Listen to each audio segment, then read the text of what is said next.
So from sneezes to something we like to call affectionately the bottom line. That's it. Yep. Mike calls them the terrible twos, but we call them the bottom line. And it's the final two questions of the show. It's really the main story, the meat of the show. It's pretty much, if you're going to watch any of this show, just watch this part. Yep. But I mean, and you the wouldn't sneeze talk. If you've been watching the whole show, you wouldn't know to skip to this part Then until sorry. now. So sorry about that. Whoops.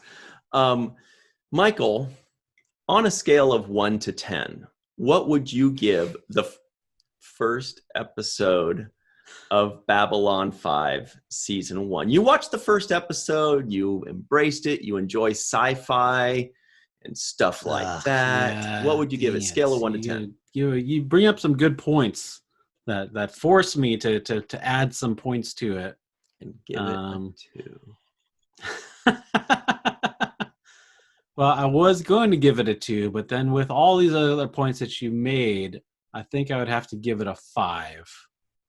That is Babylon 5. That's what you get, Babylon. Not just a title.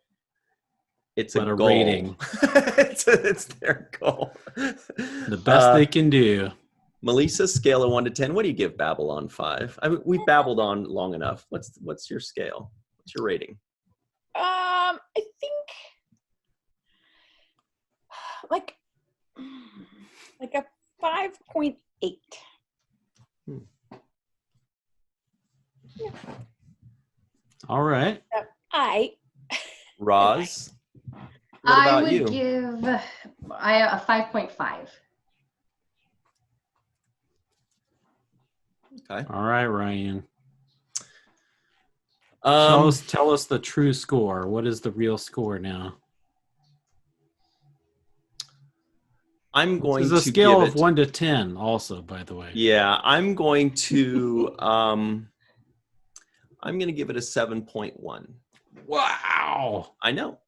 Possibly better than it deserves, but I like what they tried to do, and I don't want to knock them too hard that they didn't have the finances to make something as good as what we'd hoped. I feel like, they tried to make a cool show. They have a cool concept. They executed it well enough in the writing. It was okay. It was 1993. It's not really their fault that that Paramount didn't pick it up and then mysteriously came out with Deep Space Nine. Ooh. After these guys pitched it to Paramount before Deep Space Nine came out. But more on that. After that, wow. Yeah, they pitched it to Deep Space Nine. Anyway, there's reasons for the acidity between the two, I think. But more on that in the Patricia Tallman interview. She'll tell you all about it. Well, I'm sorry to say that I'm going to have to take the Star Trek side on this one. Yeah. So 7.1 from me. Now, for the purposes of this podcast, we all had to watch the first episode, especially Michael had to. But now that the podcast is over and you're free to live your life and just watch it on Amazon more, Michael Kenyon Rosenberg, would you watch the second episode? I would not. And more to the point, I would not even watch the pilot movie, which might actually help give us some more understanding and maybe help paint the picture a little bit better to maybe provide more interest. But I don't want to sit through an hour and a half of this crap. I had to sit that through 44 minutes of it already. So when Mike says crap, to be clear, he just means like cool stuff. Terrible show, yeah. Melissa, would you watch the second? If it switched to Prime, possibly. What do you mean? Oh, like if it was free on Amazon. Yeah, we had Prime. to pay $1.99 to watch this. Thanks a lot. Thanks a lot. You can't get it back. Thanks a lot. So, Melissa, but you have to give a yes or no. Would you, of your own volition, watch the second episode? Today, probably not. Well, that's 2 no's. Let me make a note of it so that Roz and I can save the day. Oh, you don't have to wait for me to save the day. I'm going to save it already. I would watch the next episode. I think there's something there. I know before when we've watched the first episode of something, it's not maybe like there's a bits or a piece of it in that pilot. And I think there's something there, even if it's not going to be there over the whole series, because I did look at what they said about the rest of the series. But I think there's still something there to mine away at, even if the writers didn't do it. See you guys. And to complete the comeback, sadly, I would not watch the second episode. We're like, we got to save the day, but I'm not going to watch it. But I failed us. I was counting on Melissa to watch this. I thought she was going to say yes. I'm pretty disappointed in you, Melissa. No, I would not. It's close. If this were the 90s and this kind of filth were acceptable, maybe I would. So I can appreciate what they did. I don't think it's a bad show. I think it's just fine. It's not any better or worse than I expected, maybe slightly worse. But I think it's fine.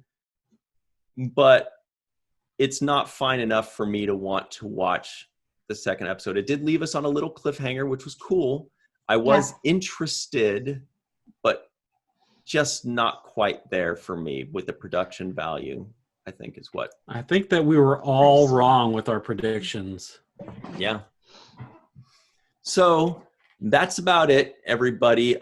We do have to run shortly, but please remember to tell us what you'd like us to review. Honestly, we will review it honestly, as Mike can attest. He will destroy a show if he does not like it.